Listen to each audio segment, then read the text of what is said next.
YouTube channel. Today we're going to be looking at the chart for Oscar-winning actress Michelle Yeoh. If you look, this is a rectified chart since we didn't know her time of birth. But according to the rectified chart, if you look to the eastern horizon when she was born, you would see the constellation associated with Virgo rising at 5 degrees. This is using Vedic sidereal zodiac, not Western tropical zodiac. First, we're going to look and see how the planets are operating, and then we'll see when they're operating at certain points in our life, and then we'll see what can be done to strengthen the chart. So first, Moon is any planets that multiconal signs that are fall in the 6th, 8th, or the 12th house become functional malefic, along with Rahu and Ketu. So in the Virgo charts, we see that Sun, or the sign of Leo, 5th sign of Leo, is in the 12th house. So Leo's ruled by Sun, and Sun becomes a functional malefic. That means it can cause harm when it comes in conjunction or aspect, either in the transit chart or the birth chart. So it is weak and it is afflicted Sun, and ruling that 12th house gives her the ability to separate from herself and take on different roles in acting. It is sitting and sitting in the income house. So she's a leading actor. Sun has to do with leading roles. Then Moon is at 21 degrees. It rules the house of income, and it is sitting in the 1st house. So she can have income through Moon and Venus. Sitting in that 1st house gives great beauty and talent. And so then Mars, you see that the first Aries, the first sign, is in the 8th house. Aries is ruled by Mars. Mars becomes functional malefic as well, and it can cause challenges and delays. But with no martial arts training, she did many doing her own stunts, many martial arts films. They were the first films where she had a lot of success. Then Mercury is in old age at 27 degrees. It is ruling the 1st house of life purpose and gives her acting abilities, communication abilities,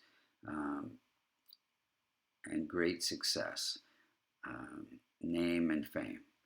Then we have the weak placement of Jupiter in the 6th house. So Jupiter is the indicator for children and husband. So she did have one divorce and no children.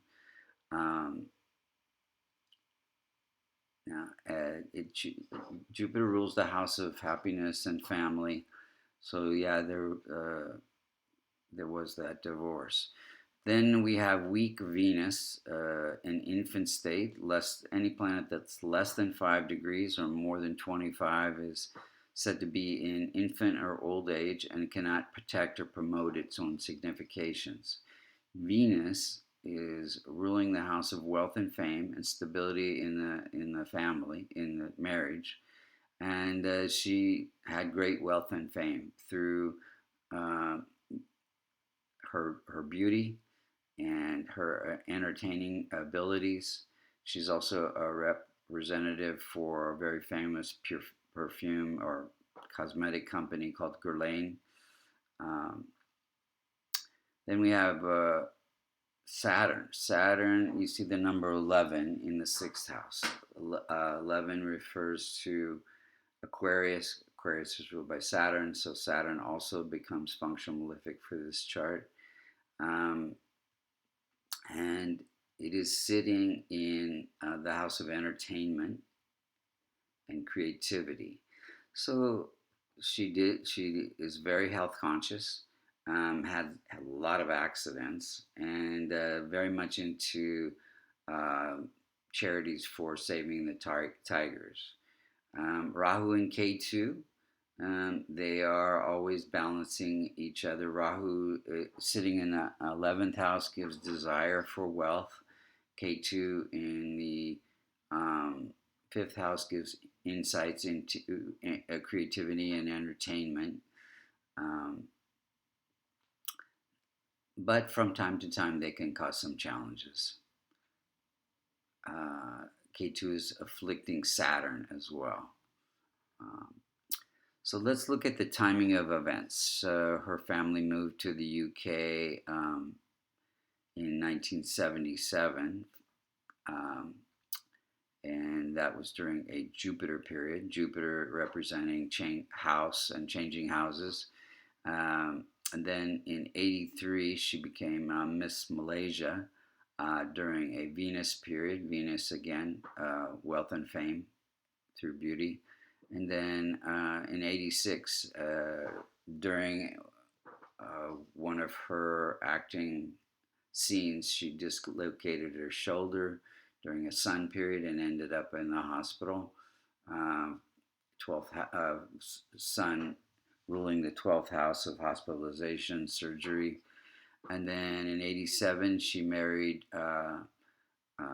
Poon and retired from acting during a Mars period, so life-changing events there. Um, Eighth house has to do with life-changing events. '92, she got a divorce and returned to acting during a Saturn period, Saturn ruling the house of divorce. And then in '93, she had a accident during one of her scenes, spinal issues, elbow issues, during a Saturn period. Saturn ruling one of the houses refers to accidents. And then in '90, and Saturn has to do with the spine as well. And then in '95, she I think broke a rib, ended up in the hospital during a sun period as well. Sun again representing hospital and surgery. '97, she did a Bond film during a Venus period, which got her a lot of notoriety. Venus again giving wealth and fame.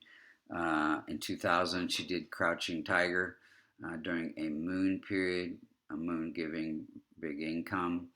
Her father died in 2014 during a sun period, sun representing father. And then she had an accident, skiing accident, in 2019 to her shin. Now, if you look at the transit chart on the left, the circular chart, you'll see the outer circle is where the planets were on that date of the accident, and the inner circle is where the planets were when she was born. And from this chart, you can see that on that day, Sun was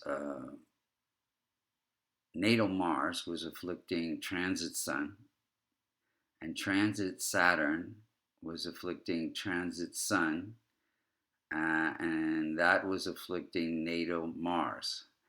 Then in 2023, she got an Oscar for Everything, Everywhere, All the Time, and that's during a Jupiter period, bringing great happiness. What could be done to strengthen the chart? Well, she's already doing lots of charity work that will be helping all the malefics, Ketu, Rahu, Saturn, Mars, and Sun. And the other planets could be strengthened with my favorite remedy, a kavash, which is a silver locket containing the Devata yantras for Venus, Moon, Mercury, and Jupiter. But definitely, it seems like Moon is bringing her lots of success through her income and beauty. And Moon is definitely one of the strongest planets in the chart. Thank you so much for listening.